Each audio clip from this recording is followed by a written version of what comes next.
Hi friends, welcome to Arunai kitchen. எனக்கு நம்ம கிச்சனில் ரெஸ்டாரண்ட் ஸ்டைலில் கோபி மஞ்சூரியன் எப்படி செய்யுதுன்னு பார்க்கலாம்.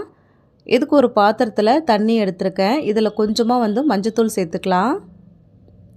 மஞ்சத்தூள் சேர்த்துட்டு இது நல்லா கொதி வரட்டும். இப்போ நல்லா கொதிச்சதுக்கப்புறமா காலிஃப்ளவரை ரொம்ப பொடியாக இல்லாமல் கொஞ்சம் பெருசாகவே கட் பண்ணி எடுத்துக்கோங்க. எடுத்துகிட்டு இது நல்லா கொதி வந்ததுக்கப்புறமா அதில் சேர்த்துட்டு நல்லா கலந்ததுக்கப்புறமா ஸ்டவ் ஆஃப் பண்ணிடலாம். இப்போ இதை தண்ணி இல்லாமல் நல்லா ஒரு வடிகட்டி வச்சு நல்லா வடிகட்டி எடுத்து வச்சுருக்கேன். சூடாக இருக்குது, கொஞ்சம் நல்லா ஆறட்டும். ஆறுனதுக்கப்புறமா இதை அப்படியே ஒரு பாத்திரத்தில் எடுத்து வச்சுக்கலாம். இதுக்கு இப்போ மாவு ரெடி பண்ணிக்கலாம். ஒரு அகலமான பாத்திரத்தில் 1 கப்பு மைதா மாவு, 1 கப்பு கார்ன்ஃப்ளவர் மாவு, இதுக்கு தேவையான அளவு உப்பு சேர்த்துக்கலாம்.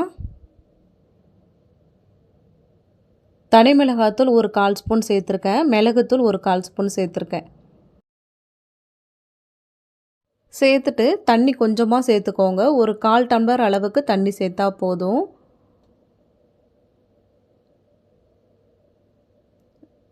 விஸ்கு அப்படி இல்லைன்னா ஒரு ஸ்பூன் வச்சு நல்லா மிக்ஸ் பண்ணிக்கோங்க. மாவு கெட்டியாக தான் இருக்கணும், தண்ணியாக இருக்கக்கூடாது. நம்ம காலிஃப்ளவர் சேர்த்ததுக்கப்புறமா அதுலேருந்து கொஞ்சம் தண்ணி விடும். அதனால் இந்த அளவுக்கு கொஞ்சம் கெட்டியாக தான் இருக்கணும். இப்போ ஆற வச்சுருக்கிற காலிஃப்ளவரை சேர்த்துட்டு நல்லா கை வச்சு மிக்ஸ் பண்ணிக்கோங்க. கை வச்சு நல்லா மிக்ஸ் பண்ணதுக்கப்புறமா இது அப்படியே ஒரு 10 நிமிஷம் நல்லா ஊறட்டும். நல்லா ஊறினதுக்கப்புறமா எண்ணெயில் போட்டு பொரிச்சு எடுக்க வேண்டியதான். ஒரு 10 நிமிஷம் ஊறினா போதும். வாணலில் கொஞ்சமாக எண்ணெய் ஊற்றி வச்சுருக்கேன்.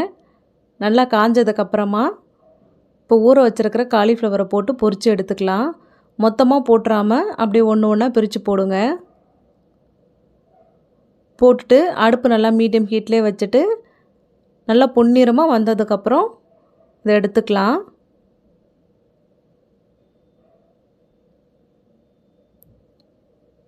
இப்போ நல்லா இந்த அளவுக்கு நல்லா பொன்னிறமாக வந்துருச்சு. இப்போ அதை எடுத்து ஒரு பிளேட்டில் மாற்றிக்கலாம். பேலன்ஸ் இருக்கிற காலிஃப்ளவரையும் அதே மாதிரியே நல்லா போட்டு பொரித்து எடுத்துக்கலாம். இப்போ ஒரு வாணலில் ஒரு 2 ஸ்பூன் எண்ணெய் சேர்த்துக்கிறேன். எண்ணெய் நல்லா காஞ்சதுக்கப்புறமா ஒரு 5 பூண்டு பல் எடுத்து நல்லா பொடியாக கட் பண்ணி வச்சுருக்கேன். சேர்த்துட்டு இப்போ ஒரு பெரிய வெங்காயத்தையும் பொடியாக கட் பண்ணி வச்சுருக்கேன். அதையும் இது கூடவே சேர்த்துட்டு நல்லா வதக்கிக்கலாம். இந்த வெங்காயம் பூண்டு நல்லா கொஞ்சம் வதங்கட்டும். இது கூடவே ஒரே ஒரு பச்சை மிளகா நல்லா பொடியாக கட் பண்ணிவிட்டு சேர்த்துக்கலாம். சேர்த்துட்டு நல்லா வதக்கி விட்டுக்கிறேன். ஒரு பாதி குடமிளகாயை பொடியாக கட் பண்ணிவிட்டு இதையும் அது கூடவே சேர்த்துக்கலாம்.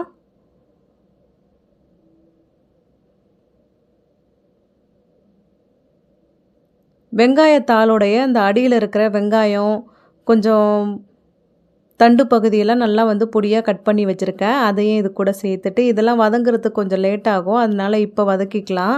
மேலே இருக்கிற வெங்காயத்தில் கடைசியாக போட்டுக்கலாம்.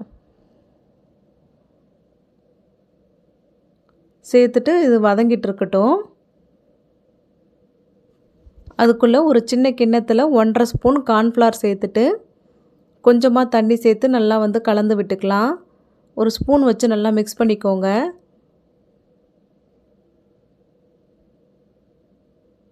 நல்லா கட்டி இல்லாமல் நல்லா மிக்ஸ் பண்ணிக்கலாம். இப்போ வெங்காயத்தால் அந்த வெங்காயம்லாம் கொஞ்சம் நல்லா வதங்கி வந்திருக்கு. இந்த ஸ்டேஜில் 1 ஸ்பூன் சோயா சாஸ் சேர்த்துக்கிறேன். ரெட் சில்லி சாஸ் 1 ஸ்பூன் சேர்த்துருக்கேன். டொமேட்டோ கெச்சப் 2 ஸ்பூன் சேர்த்துருக்கேன்.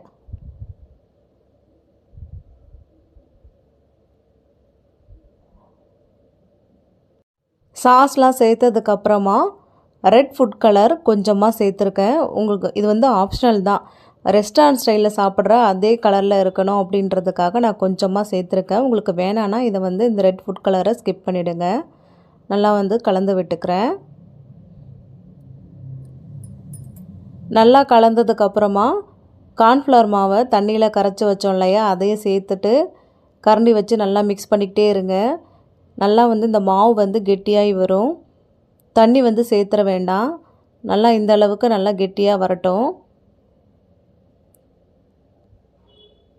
தண்ணி சேர்த்துட்டிங்கன்னா அதுக்கப்புறம் வந்து நம்ம காலிஃப்ளவர் போட்டதுக்கப்புறமா சவுக்கு சவுக்குன்னு ஆகிடும். நல்லா கிறிஸ்பியாக இருக்கணும்னா தண்ணிலாம் எதுவும் சேர்க்க வேண்டாம். அந்த சேர்த்துருக்கிற சாஸ்லேயே வந்து இந்த காலிஃப்ளவர் சேர்ந்து நல்லா வெந்து வந்துடும். அதுக்கப்புறம் பொரிச்சு எடுத்து வச்சுருக்கிற காலிஃப்ளவரை சேர்த்துட்டு நல்லா மிக்ஸ் பண்ணிக்கோங்க.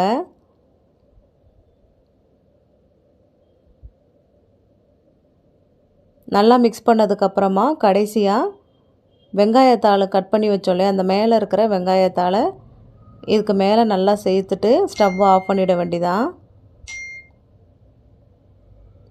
அப்படியே சிம்லே வச்சு நல்லா கலந்துட்டு இருந்தீங்கன்னா அந்த சாஸில் நல்லா வந்து சேர்ந்து வந்துடும். இப்போ கடைசியாக வெங்காயத்தாள் சேர்த்துக்கலாம். வெங்காயத்தாள் சேர்த்துட்டு ஸ்டவ் ஆஃப் பண்ணிவிடுங்க. அப்படியே நல்லா கலந்து விட்டுட்டு சர்வ் பண்ண வேண்டியதான். இதை வந்து ஃப்ரைட் ரைஸு, நூடுல்ஸு அப்படி இல்லைன்னா பசங்களுக்கு ஈவினிங் ஸ்நாக்ஸாக கூட நீங்கள் செஞ்சு கொடுக்கலாம். ரொம்ப விரும்பி சாப்பிடுவாங்க. இந்த restaurant style gobi manchurian recipe உங்களுக்கு பிடிச்சிருந்தனா லைக் பண்ணுங்கள், ஷேர் பண்ணுங்கள். மறக்காமல் அருணை கிச்சனுக்கு சப்ஸ்கிரைப் பண்ணிவிடுங்க. Thank you friends.